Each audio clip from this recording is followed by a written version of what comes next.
Friends आज আবার একটা নতুন ভিডিও নিয়ে এলাম যেটা হচ্ছে ইনভার্স ট্রিগোনোমেট্রি ক্লাস 12 এর ইনভার্স ট্রিগোনোমেট্রি। তো ইনভার্স ট্রিগোনোমেট্রি ফার্স্ট যে সামটা দেওয়া আছে তোমার দেওয়া আছে 1 cos ইনভার্স -1/2 এর মুখ্য মান বের করতে হবে। এর মুখ্য মান নির্ণয় করতে হবে। তো আমরা জানি since cos inverse -x equal to pi minus cos inverse x, তাহলে আমরা কি লিখতে পারি? therefore cos inverse minus of half equal to pi minus cos inverse 1/2. তো pi minus cos inverse 1/2 মানে হচ্ছে কি আমাদের pi/3, কারণ হচ্ছে cos pi/3 হচ্ছে 1/2 হয়। তাহলে এটাকে আমরা সাবট্রাক্ট করব, কি হচ্ছে 3 pi minus pi equal to 2 pi/3। ওকে, তারপরে সামটা দেখো। আচ্ছা আমরা বার করব 2 এর দাগের সামটা দেখো। এখানে কোসেক ইনভার্স -√2 এর মুখ্য মান। তো আমরা যেহেতু জানি কোসেক ইনভার্স -x সমান হচ্ছে মাইনাস কোসেক ইনভার্স x, অতএব cosec inverse -√2 cosec inverse -x equal two minus cosec inverse x হয়। তাহলে কোসেক ইনভার্স -√2 ইকুয়াল টু হবে মাইনাস কোসেক ইনভার্স √2। ঠিক আছে, এবারে আমাদের কোসেক ইনভার্স √2 এর ভ্যালু হচ্ছে pi/4 হয়ে গেল মুখ্য মান। নেক্সট সাম দেখো 3 এর সামটা। cot ইনভার্স 1/√3 দেখো, cot ইনভার্স 1/√3 এর মুখ্য মান কি হবে আমাদের pi/3, কারণ হচ্ছে cot pi/3 কত হয়? cot pi/3 হচ্ছে আমাদের 1/√3 হয়, এটা আমাদের ভাব। সেই কারণে আমরা cot ইনভার্স 1/√3 এর মুখ্য মানটা লিখব pi/3। নেক্সট সাম দেখো, আমাদের যেহেতু জানি tan inverse -x equal two কি হয়? মাইনাস tan ইনভার্স x হয়। তাহলে অতএব tan ইনভার্স -√3 ইকুয়াল টু হবে মাইনাস tan ইনভার্স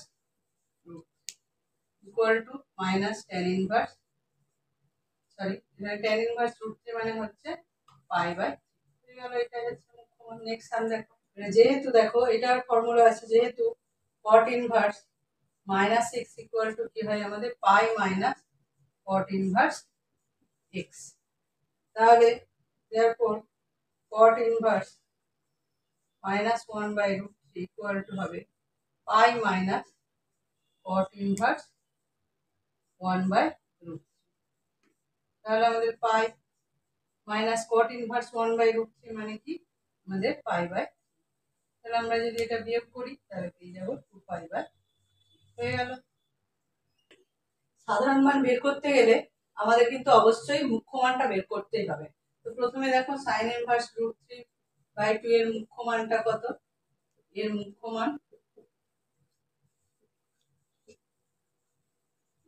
মান সমান হচ্ছে তোমার sin/√3 মানে হচ্ছে pi/3। ঠিক আছে, এবারে আমরা কি জানি, কোন যদি এরকম থাকে sin থিটা sin আলফা থাকে, তাহলে আমাদের এর সাধারণ মানটা কি হয়? থিটা সমান সাধারণ মান হয়, এর সাধারণ মান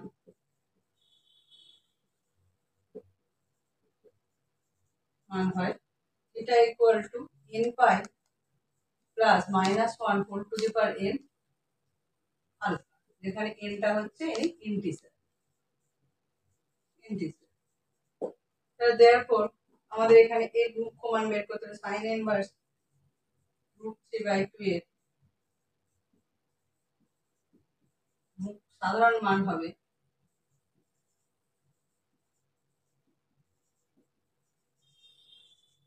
সাধারণ মানটা কি হবে তোমার n pi plus -1 whole to the power n pi/3। এখানে আলফা মানে pi/3, n হচ্ছে belongs to z, n belongs to z মানে n is an integer। Okay, কারণ z হচ্ছে set of integer. Okay, next sum দেখো, cos inverse -1 এর সাধারণ মান বের করতে হবে। তো তার আগে আমাদের কি করতে হয়? মুখ্য মান বের করতে হবে। cos ইনভার্স -1 এর মুখ্য মান কি?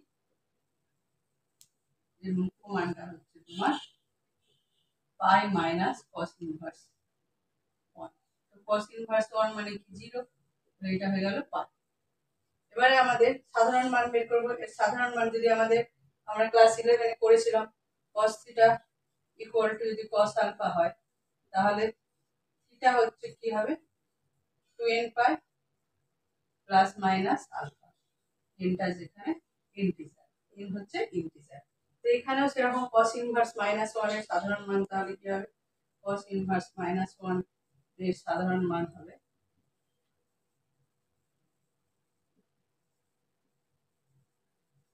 তাহলে কি হবে আমাদের equal to 2n pi plus minus, এখানে আলফার বদলে আমরা কি লিখবো পাই বিলংস টু। নেক্সট সাম দেখো, এখানেও তাই cot ইনভার্স -√3 এর আগে মুখ্য মানটা বের করলাম। এর মুখ্য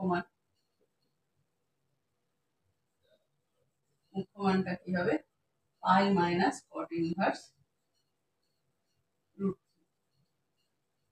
পাই মাইনাস cot ইনভার্স √3 মানে হচ্ছে পাই বাই 6, মানে হচ্ছে 5 পাই বাই 6 এটা আসছে। তো এবার এটা হচ্ছে মুখ্য মান পেলাম। এবারে সাধারণ মান আমরা কি জানি cot থিটা ইকুয়াল টু যদি cot আলফা হয়, তাহলে থিটা এখানে কি হয় n pi plus alpha. n হচ্ছে integer, set of integer set. তো এখানে তাহলে therefore cot ইনভার্স -√3 এর সাধারণ মান হবে সমান কি হবে, আমরা যদি এটাকে থিটা ধরতাম তাহলে থিটা সমান কি হবে n পাই প্লাস আলফা হতো, এখানে হবে n pi plus 5 pi by 6। nটা এখানে ইন্টিজার হয়ে গেল। নেক্সট সাম দেখো, তো আগে আমাদের কি সামটা দেওয়া আছে 2 tan inverse x equal two sin inverse k, এটা দেওয়া আছে। তো আমাদের দেখো 2 tan ইনভার্স x থেকে sin ইনভার্স x এর ফর্মুলায় যাওয়া যায়। sin ইনভার্স কি হয় 2x by 1 plus x square, এটা হচ্ছে আমাদের 2 tan ইনভার্স থেকে sin ইনভার্সে কনভার্ট করা ফর্মুলা। তো এটা হলো, এবার বোথ সাইডে দেখো sin ইনভার্স আছে, তো আমরা তাহলে কি লিখতে পারি k equal to 2x by 1 plus x square, এটাই আমাদের চেয়েছিল, এটাই k এর মান। ঠিক আছে, নেক্সট সাম দেখো। আচ্ছা, আমাদের একটা ফর্মুলা আছে tan inverse x plus tan inverse y equal to হয় tan inverse x plus y 1 by minus xy। এখানে হচ্ছে x লেস দেন 1 আর y লেস দেন 1। তো এখানে তো দেখো 1/2 আর 1/3 এগুলো কি প্রকৃত ভগ্নাংশ বা ইমপ্রপার ফ্র্যাকশন। তো ইমপ্রপার ফ্র্যাকশন বা প্রকৃত ভগ্নাংশ হলে কি হয়, এর থেকে ছোট হয়, তাহলে আমরা এই ফর্মুলাটা এখানে ইউজ করতে পারবো। তাহলে আমরা লিখবো therefore tan inverse 1/2 plus tan inverse 1/3 equal to tan inverse 1/2 plus 1/3 minus 1/2 into 1/3। এখানে কি আসবে tan inverse, এটা হবে 3 plus 2/6, এখানেও হবে 6 minus 1/6। তাহলে আমরা কত পাচ্ছি tan inverse 5/6 by 5/6 মানে হচ্ছে tan inverse 1 মানে হচ্ছে 5/4। আমরা পেয়ে গেলাম ভ্যালু। তো নেক্সট সাম দেখো, প্রথমে যে সামটা দেওয়া আছে আমরা লিখব cosec inverse 2 plus cos inverse 1/2। এটাকে আমরা কি লিখতে পারি sin ইনভার্স 1/2 আর এটা cos ইনভার্স 1/2 ইকুয়াল টু হবে π/2। কারণ হচ্ছে আমাদের একটা ফর্মুলা আছে sin inverse x plus cos inverse x equal to π/2। ঠিক আছে, তো নেক্সট সাম দেখো। এবারে দেখো আমাদের এখানে দেওয়া আছে cot of cosec inverse 2 plus cos inverse 1/2 এর ভ্যালু বের করতে। তো আমরা এইটার ভ্যালুটা বের করে নিয়েছি π/2।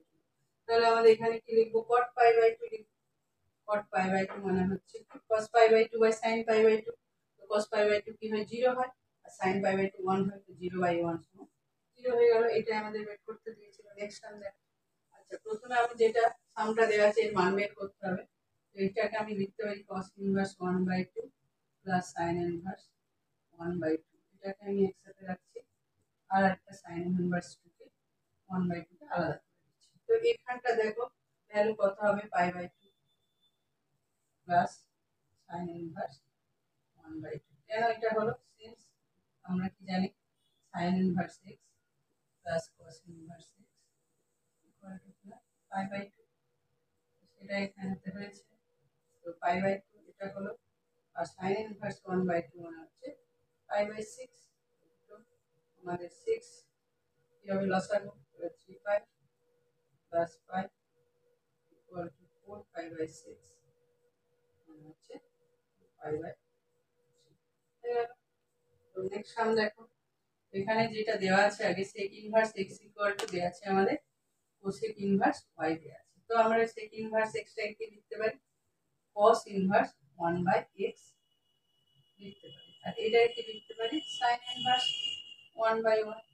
তো আমরা এটা একের দাগ দিয়ে দিলাম। এবারে আমাদের মান বের করতে বলেছে, যেটা সেটা বের করবো। তাহলে অতএব cos inverse 1/x plus cos inverse 1/y equal to, আমি cos ইনভার্সে দেখো কি আছে sin ইনভার্স 1/y। তো আমি এখানে sin ইনভার্স 1/y টা লিখতে পারি, আর এটা এসে গেল cos ইনভার্স 1/y। এটা কি হয়ে গেল, এখানে লিখতে হবে ফ্রম 1, এক থেকে এটা পেয়েছি, ফর্ম 1 দিলাম। তাহলে এটার ভ্যালু কি হয়ে যাবে π/2, কারণ আমাদের ফর্মুলা আছে sin ইনভার্স x, এখানে a লিখব sin inverse a plus cos inverse a equal to কি হয় π/2। ঠিক আছে, এটার জন্য আমাদের ভ্যালুটা এটা পেলাম। নেক্সট সাম দেখো, এটা দেওয়া আছে, এখান থেকে আমাদের x এর ভ্যালুটা বের করতে হবে। তো আমরা কি জানি sin inverse x cos inverse x equal to π/6, এটা একটা দেওয়া আছে, এক নম্বর দিলাম। আবার আমরা জানি ফর্মুলাতে কি জানি, আবার আমাদের ফর্মুলা আছে কি sin inverse x plus cos inverse x equal two কি হয় π/2। তো এটাকে আমি 2 নাম্বার দিলাম। এবার এই দুটোকে যদি আমি যোগ করে দিই, তাহলে 1 প্লাস 2 করে পাই।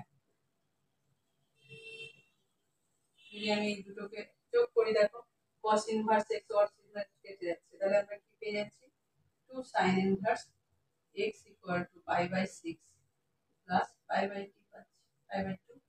তাহলে এইটাকে অ্যাড করব, 2 sin inverse x equal to 6, এখানে কি হবে লসাগু হবে 5 প্লাস 3π হবে, dot 2 sin inverse x equal two হচ্ছে 4π/6, মানে এখানে 2 হচ্ছে 3 হচ্ছে, dot sin inverse x equal two পেয়ে যাচ্ছে আমাদের π/3। আর বোথ সাইডে দেখো 2টা কেটে যাবে, আবার তাহলে পারবো কি π/3, তাহলে x ইকুয়াল টু পেয়ে যাবে sin π/3, আর sin π/3 মানে হচ্ছে আমাদের কি √3/2। পেয়ে গেলাম আমাদের x এর মানটা। এটাই আমাদের চেয়েছিল, x এর মান কত হবে। এটা দেওয়া আছে, আর এটা আমাদের ফর্মুলা জানি, সেই দুটোকে আমরা ব্যবহার করে ক্যালকুলেশন করে আমরা x এর মান পেয়ে গেলাম। নেক্সট সাম দেখো। আচ্ছা, এখানে দেখো এটা সামটা দেওয়া আছে, আর x গ্রেটার দেন 0 দেওয়া আছে, মানে x পজিটিভ। তো এখানেতে আমাদের এর ভ্যালুটা বের করতে হবে। তো আমি একবারে লিখছি tan 1/3, এটাকে আমি লিখছি tan inverse x। tan inverse 1/x টাকে আমরা কি লিখতে পারি cot ইনভার্স x।